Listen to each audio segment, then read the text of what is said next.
En principio, a raíz de los 40 años que se cumplieron el sábado, la primera pregunta que se la habrán hecho muchísimas veces es ¿qué significó para ustedes en ese momento Malvinas y qué significa hoy a partir de los 40 años de esa gesta?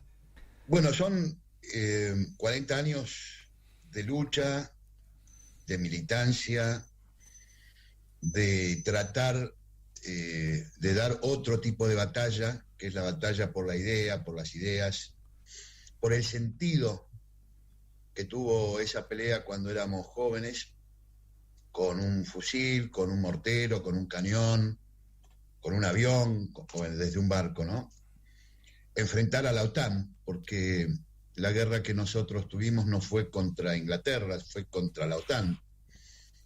Inglaterra, el Reino Unido, armó la más poderosa flota compuesta por 130 buques, 20.000 soldados, con la última tecnología que le proveyó Estados Unidos, por ejemplo, los misiles Islander y M9L, que eran los que tenían los aviones británicos y que hicieron imposible el combate aire-aire, o sea, entre los aviones de ellos y los nuestros. Y cuando nosotros fuimos, lo hicimos con un gran entusiasmo, porque era el que se vivía en toda la Argentina, una Argentina que venía de más de 6 años de un golpe militar, de una dictadura genocida, pero a la vez que había entregado todos los resortes de la economía y de la política a las potencias que luego finalmente tuvo que combatir sin proponérselo.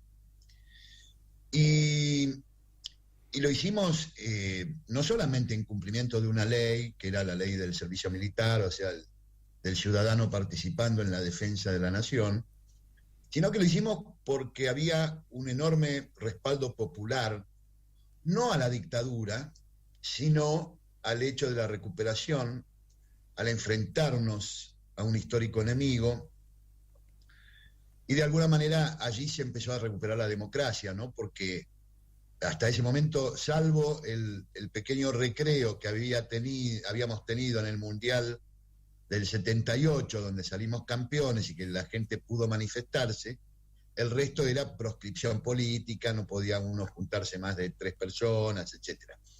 Y ahí el pueblo irrumpió masivamente en las calles. Yo siempre recuerdo la plaza del 10 de abril. Yo era un soldado que ya había terminado mi servicio militar, me había ido en la segunda baja, o sea, antes de las Navidades del año anterior, del 81.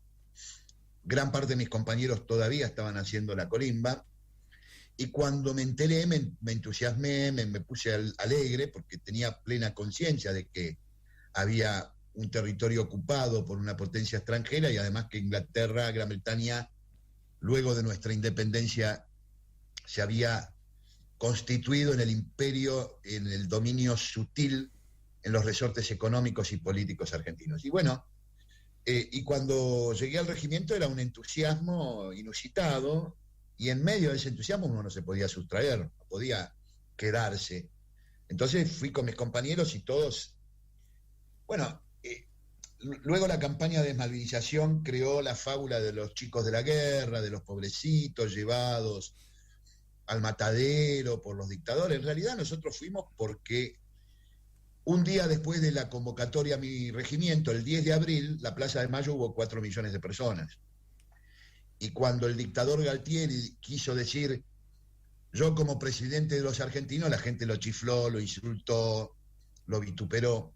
Pero cuando dijo, si quieren venir, que vengan, les presentaremos batallas, ahí la gente lo vivó. Pero no por él, sino por el hecho de enfrentar a ese enemigo histórico.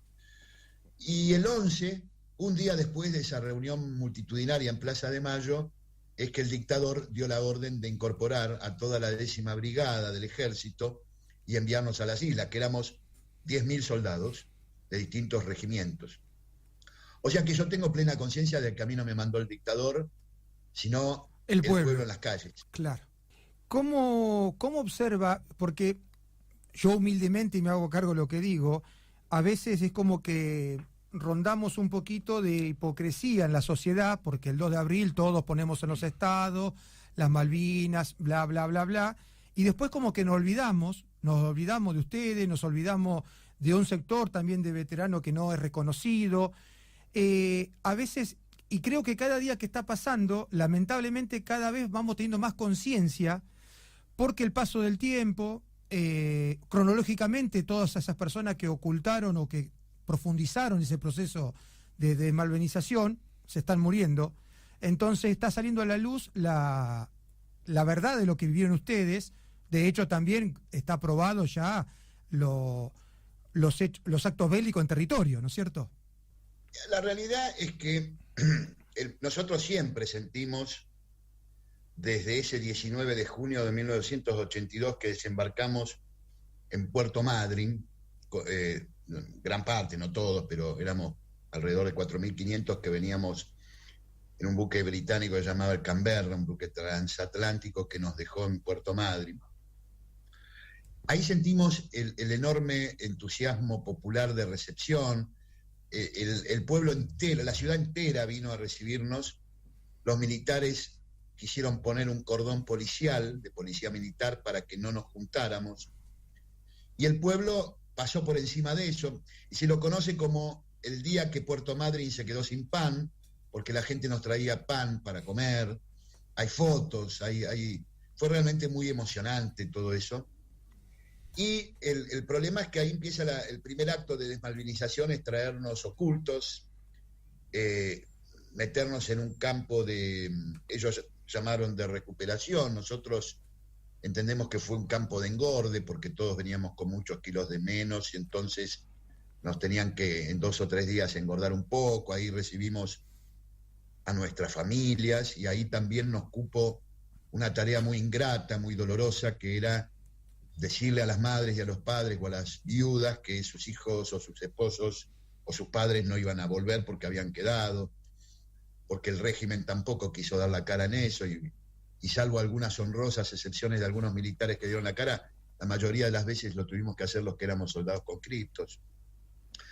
Y empezó una campaña de desmalvinización que se fundó, que no tiene que ver con el pueblo, que en cada oportunidad de estos 40 años que hemos tenido de vernos cara a cara, de reencontrarnos, fue siempre maravilloso, afectuoso, emotivo, sino que son las élites argentinas. Claro. Primero las dictatoriales, pero después las del régimen político que sucedió a la dictadura, y que construyó, por varias razones que, bueno, sería largo explicar, pero construyó la desmalvinización.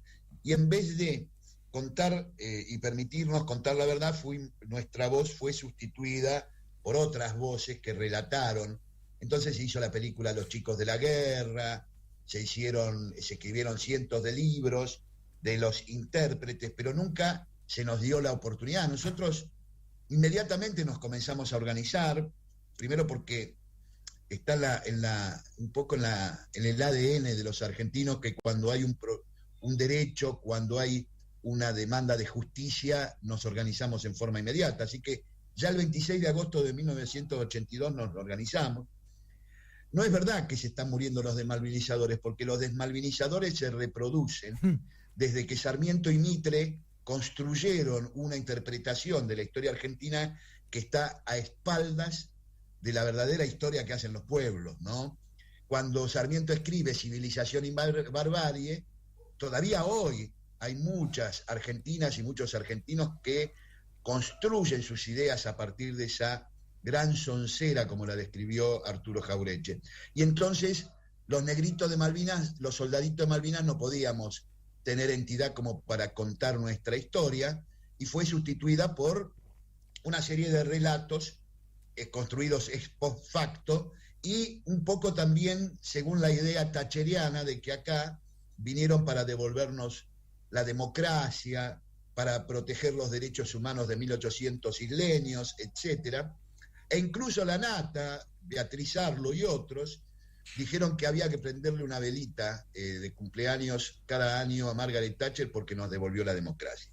Bueno, todo eso se reproduce pero nunca caló profundamente eso en el pueblo argentino, pero sí muy profundamente en las élites, en las que producen sentido, en las academias, en los principales medios de comunicación, en los decisores políticos. Ahí sí caló la desmalvinización, que es reducir la causa de Malvinas a la guerra, cuando en realidad la causa Malvinas atraviesa toda nuestra historia.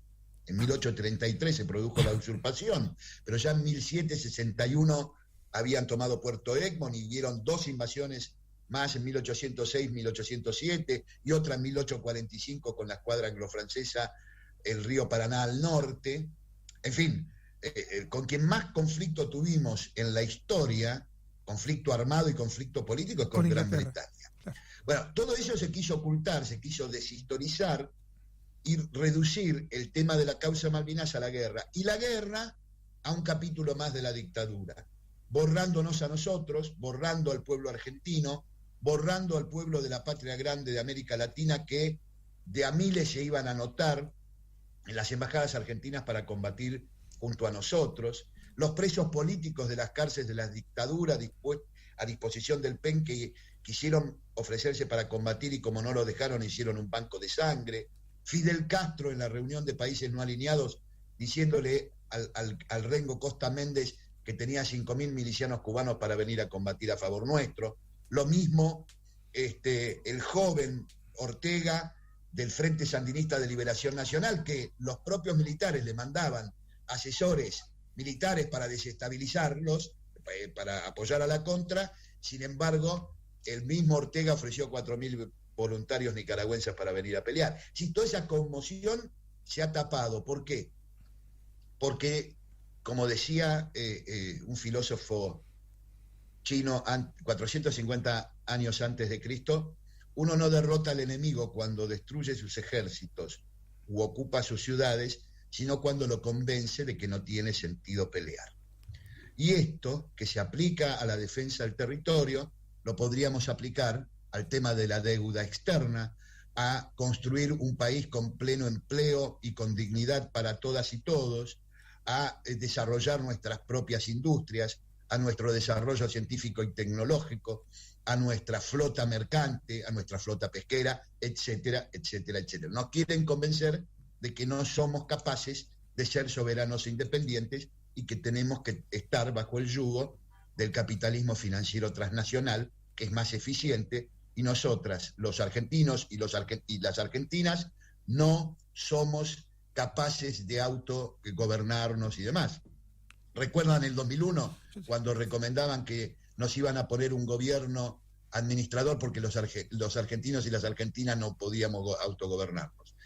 Y esto es lo que pasa con Malvinas, y por eso es una pelea constante y creciente, como bien lo describías recién, que cada vez más el pueblo argentino tiene una profunda conciencia de que Malvinas no es el manotazo de ahogado de un general borracho, sino fundamentalmente una causa de la emancipación de la Argentina por construir definitivamente un país soberano, justo y libre. Es apasionante escucharlo, y usted hizo mención, porque a veces no se comprende en la parte de la historia. Una de las piezas fundamentales que atacó la soberanía nuestra es el Tratado de Madrid, que se firma después de la guerra. Tratado que todavía sigue vigente, y el Congreso tiene las facultades para, a través del procedimiento de denuncia de tratado, darlo de baja. ¿Se acuerda todo lo que significó en los 90 cuando se firmó ese tratado? Sí, en realidad fueron sucesivas declaraciones conjuntas bilaterales, justamente para eludir al Congreso de la Nación, porque si hubieran ambas partes redactado un tratado, debería haberse llevado aprobado ese tratado, claro, para el tratamiento parlamentario.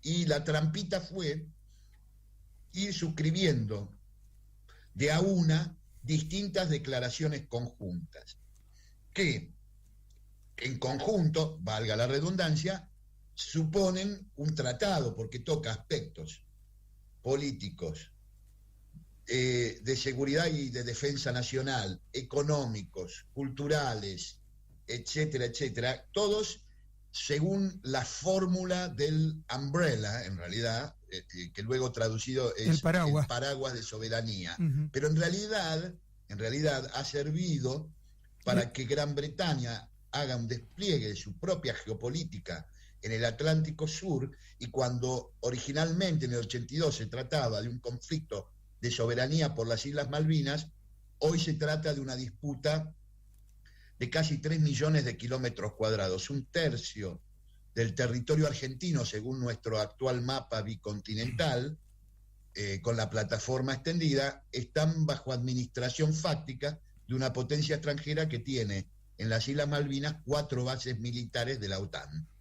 Esta es la realidad, que amenaza la paz en el Atlántico Sur, no solo a la Argentina, sino a toda la región, ¿no? Entonces ahí tenemos, y esto no hay una plena conciencia, esto no se discute en las agendas políticas de cada oportunidad en que se debate la agenda electoral. Por ejemplo, el año pasado no hubo una sola mención. Las únicas menciones que hubieron fueron las de una candidata legisladora por la ciudad que había estado como directora del Instituto de Formación Docente, la señora Ashmeyet, pollita de la señora Patricia Bullrich, que dijo que las Malvinas, dejémonos de embromar con las Malvinas, que son Falkland, que no jodamos más con eso, o personajes como el otro pelado, que no recuerdo el nombre, que dijo... Espert, que dijo, vergonzoso. Muy bien Macri que cambie las Malvinas por plata, o Patricia Bullrich misma, que dijo que las podría cambiar por una partida de vacuna Pfizer, ¿no? Estas son las únicas menciones que hubieron en la agenda electoral del año pasado. Pero la disputa de 3 millones de kilómetros cuadrados, con todas sus riquezas, no entró en la agenda, como tampoco entró en la agenda porque en la Argentina la mayor parte de los yacimientos minerales son explotados por empresas cuyo origen son canadienses, australianas, sudafricanas o inglesas, y que conforman un saqueo fenomenal que los españoles, cuando se los acusaba por la plata del Potosí, son un poroto, porque por lo menos los españoles dejaron las universidades de Chuquisaca y dejaron forma civilizatoria. Y esta forma de explotación, que es un saqueo oculto, silenciado, lo único que deja es cianuro, muerte, claro, y una catástrofe ecológica. Y sin embargo no está en las agendas de discusión política de nadie, ¿no? O esos mismos capitales que tienen mayoritariamente la explotación de los yacimientos hidrocarburíferos en el continente. Los mismos que nos saquean la pesca en el Atlántico Sur, los mismos que se disponen a saquearnos los hidrocarburos en la cuenca Malvinas Norte, a los que el gobierno de Macri, pero también el actual gobierno, les ha dado concesiones en la cuenca austral y en la cuenca Malvinas Oeste. Es decir, estamos en una situación de semicolonialidad que hay que primero tomar conciencia de eso. Y en porque, eso, como decía Frank Fanon, el esclavo deja de serlo en primer lugar cuando toma conciencia de su condición de esclavitud, ¿no? Claro, y en eso, en esa misma sintonía, el problema no son ellos, sino somos nosotros. Porque uno puede entender que la derecha tenga esa postura, pero no puede entender la falta de la voz del lado nuestro. Nosotros acá en el programa, y yo, habiendo tenido la posibilidad de estudiar en una universidad pública, tuve que reconocer que yo descubrí el tema de la mal llamada hidrovía, que no existe el nombre hidrovía, y yo el año pasado, a los 49 años, descubro de que para que se exporte un producto argentino tiene que pasar por Uruguay. Entonces, ¿qué pasó? Que uno estuvo en la universidad, no es que no tuve acceso al conocimiento, no te cuentan eso. Y tuvimos un gobierno que prorrogaba ese decreto, que ahora hay una concesión media rara, o sea, nos falta que recuperemos nosotros las banderas nacionales. Es increíble porque hoy tenemos un gobierno que votamos, pero no está dándonos una respuesta a esa causa. Bueno, porque las élites vienen siendo educadas en la colonialidad, ¿no? A mí me parece que nosotros tenemos el derecho y también el deber de dar respetuosamente los debates, claro, y decirle a quienes conducen los destinos de nuestra nación cuando las cosas no están bien. Hoy, afortunadamente, tenemos en la Secretaría de Malvinas a un compañero que se llama Guillermo Carmona, que es un hombre que escucha, que tiene una tradición y una trayectoria de defensa y de compromiso con el interés nacional, pero uno va a otras áreas. Por ejemplo, les voy a dar un ejemplo. Hace un mes aproximadamente, Guillermo Carmona viajó a dar un debate en el Parlamento Europeo post-Brexit para ver cómo se va a definir, digamos, la Europa continental respecto a lo que en su estatuto figuraban como países de ultramar de Gran Bretaña, por ejemplo, las Islas Malvinas.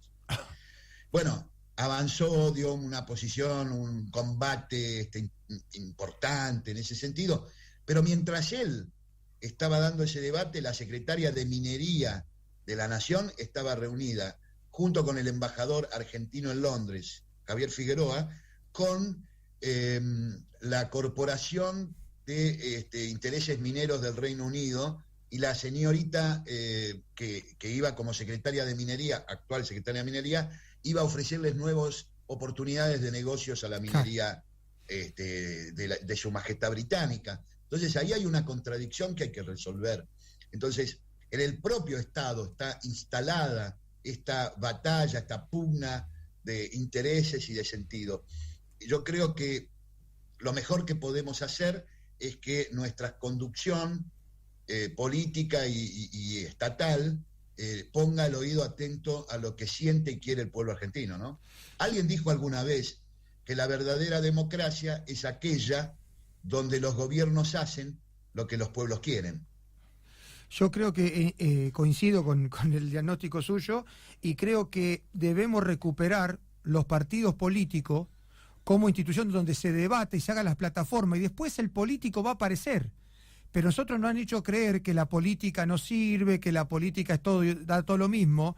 Entonces vos tenés, hoy cualquiera se instala a través de los medios, el caso, por ejemplo, de la derecha ahora con el personaje Milei, donde gritando, y ya lo plantean como una opción creíble. Vos decís, por Dios, ¿cómo puede ser que eso se instale? Pero no han sacado las instituciones. Eso se instala porque hay, de alguna manera, una crisis de representación, donde eso que vos estás describiendo como una necesidad se ha sustituido. No hay más, hace mucho tiempo que no se debate, que no se discute. En una época, recuerdo en los 80, éramos muy jóvenes y nosotros denunciábamos la partidocracia. Por favor, que vuelvan los partidos políticos, porque por lo menos había debates de las plataformas, de los proyectos y demás. Bueno, ahora no, ahora todos son individualidades sostenidas, muchas veces no se sabe por qué intereses, por qué Milei puede renunciar a su salario como legislador. Claro. Y porque tiene una banca detrás que duplica o triplica su salario por intereses foráneos. No bromemos, no somos tontos. No andás con custodia con 4 personas y auto blindado. Y lo más triste es que muchos compañeros piensan que porque Milei sortea su sueldo es buen tipo. Que ahí estamos complicados, ¿no? Cuando vos crees que porque un político done su sueldo pasa a ser una gran persona. No, lo que pasa es que, a ver, es una estrategia de marketing político de alguien que no necesita su salario. Porque si alguien necesita su salario, lo puede compartir o puede renunciar a la mitad, pero tiene que vivir de eso. Ahora, él vive porque le financia Urnequian hace un montón de años, y seguramente no gana, debe ganar el triple de lo que gana. Pero más allá de eso, del personaje, son construcciones financiadas por, digamos, intereses inmensos que hay. Y bueno, lo que ha tenido la viveza Milei es definir el tema de la casta política, porque hay evidentemente en gran parte de la población argentina un hartazgo de discursos vacíos, claro, que no tienen correspondencia con conductas y con compromisos, ¿no? Entonces, yo coincido en que Juan Domingo Aristóteles lo dijo hace 2000 y pico de años, ¿no? La política es la actividad superior del espíritu orientada al bien común. Y tenemos que volver a eso, es decir, el bien común es el bien de la patria y es la justicia social y en el marco de nuestra comunidad es ser una nación soberana. Ahora, una de las lecciones fundamentales de Malvinas que el imperio se ha encargado sistemáticamente de destruir es que, o de ocultar, es que Malvinas conmovió profundamente el espíritu de las comunidades latinoamericanas y de alguna manera nos proyectó y aceleró el proceso de integración regional. Fíjate que 2 años y pocos meses después del final de la guerra, surgió la Carta de Asunción, que fue, y de Foz de Iguazú, donde los presidentes Sarney por Brasil y Alfonsín por Argentina firmaron lo que sería la partida de nacimiento del proceso de integración. Del Mercosur. Y luego en el 90 el Mercosur, y luego en el 2001 la Confederación Sudamericana de Naciones, y en el 2009 la UNASUR y en 2011 la CELAC. Procesos que tuvieron marchas y contramarchas, pero en todos los textos fundacionales de esas respectivas entidades comunitarias sudamericanas siempre figuró Malvinas. El presidente más malvinero se llamó Hugo Chávez Frías. Claro. El más malvinero, el que más menciones y el que más reclamos hizo siempre por las Malvinas. Les sugiero que sigan los discursos. No había oportunidad en donde él no reclamase la soberanía argentina de Malvinas. Y fue uno de los grandes impulsores del proceso de integración regional. Entonces ahí tenemos, digamos, un camino que volver a recorrer para intensificar la unidad. Nosotros no vamos a recuperar Malvinas si no reconstruimos las Provincias Unidas del Sur, que era cuando en nuestra Carta de Independencia de 1816 no hablaba de la Argentina, del Perú, de Bolivia, de Uruguay. Éramos las Provincias Unidas de Sudamérica. Claro. Y tenemos que volver a hacerlo si queremos enfrentar a los grandes poderes concentrados de las finanzas transnacionales y los imperialismos. Solamente lo vamos a poder hacer reconstruyendo ese entramado de la patria grande. Y Malvinas deja esa lección fundamental, porque se anotaron de a miles las comunidades sudamericanas y latinoamericanas. Y esta es la lección que se quiere ocultar. Entonces, y también pensar que tenemos que tener ejércitos comunes que participen y que reconstruyan ese ejército bolivariano y sanmartiniano que supimos tener en el camino de la independencia del Reino de España, para completar la segunda fase de nuestra independencia, que es contra las potencias anglosajonas. A mí me da vergüenza aquellos que se han tomado la bandera de Ucrania para ocultar su cipallismo frente a la OTAN y a Estados Unidos y Gran Bretaña en nuestro país. No puede ser. Nosotros, más allá de la complejidad de este conflicto actual, esta guerra actual, tenemos que entender que primero acá los que nos pisan con su bota en la cabeza son Inglaterra, Estados Unidos y todos los aliados de la OTAN. Claro. Y es tan evidente. Nosotros lo dijimos sin embargo, acá. No aparece esto en televisión. Es una cosa incongruente, ¿no? Nosotros lo dijimos acá cuando empezó el conflicto. No sé de qué lado, pero si la OTAN está de ese lado, estamos de este lado nosotros. Es clarísimo. Exactamente. Sí. Y aparte, ahora que hay otra tecnología, que hay otra comunicación, uno puede ver cómo, también en mi opinión personal, cómo comunicacionalmente Rusia está perdiendo esta guerra, porque siempre son muertos los de ellos nada más. Y una guerra es terrible, los muertos que hay de los dos lados. Pero cómo se quiere instalar lo opresivo, todo lo malo de Rusia, y vos decís, para mí en lo personal, esto no fue una guerra, esto fue una operación militar para terminar de toda la opresión que había en el mismo país. Sí, cuando Saddam Hussein le hacía los deberes a Estados Unidos y Gran Bretaña en Oriente Medio, claro, era un líder democrático. Cuando se le dio vuelta, era un dictador sangriento comparable a Hitler. Lo propio pasó con la dictadura militar argentina. Mientras hacían todos los planes de endeudamiento y demás, desindustrialización y pobreza en la Argentina, no violaban los derechos humanos. Ahora, cuando recuperó Malvinas, Galtieri era un borracho, dictador, pero es así. O sea, y ellos siempre justifican su tropelía con argumentos de derechos humanos, democracia, un mundo libre. Y la verdad es que si hay un eje del mal en el mundo, son ellos. Claro que sí. Bueno, muy buena la charla. No sé si quieres cerrar con la última frase. Javier, una preguntita. No, lo que me queda siempre, yo recuerdo muy poco de la Guerra de Malvinas porque era muy chico, tenía compañeros de acá, amigos de mi mamá, de acá el viejo regimiento que estaba en Diagonal 80, me acuerdo porque yo iba, ahí me servían el mate cocido caliente, Manuel Calderón, Champotti, digo, y de un día no los vi más. Lo único que recuerdo, un día por un tiempo largo lo dejé de ver. Después, cuando fui un poco más grande, yo charlé con ellos. Yo te quería preguntar, César, ¿cuáles son las deudas pendientes del Estado argentino, de los diferentes gobiernos que han pasado con los veteranos de Malvinas? ¿Qué es lo que queda pendiente? Digo, hay muchas cosas seguramente, pero ¿qué es lo más urgente que algún presidente tenga que corregir, tenga que cambiar, tenga que realizar, tenga que cumplir con los veteranos de guerra? Mira, nosotros hemos luchado mucho desde el fin de la guerra para construir una base de reconocimientos sociales que en ese sentido, aún con mucho sufrimiento, con muchos muertos en el medio por compañeros que se suicidaron o porque cayeron en enfermedades, en drogadependencia y en alcoholismo y demás, porque el problema que cuando nosotros marchamos, el pueblo nos despidió como ahí van los soldados de la patria que van a defender las Malvinas, ¿no?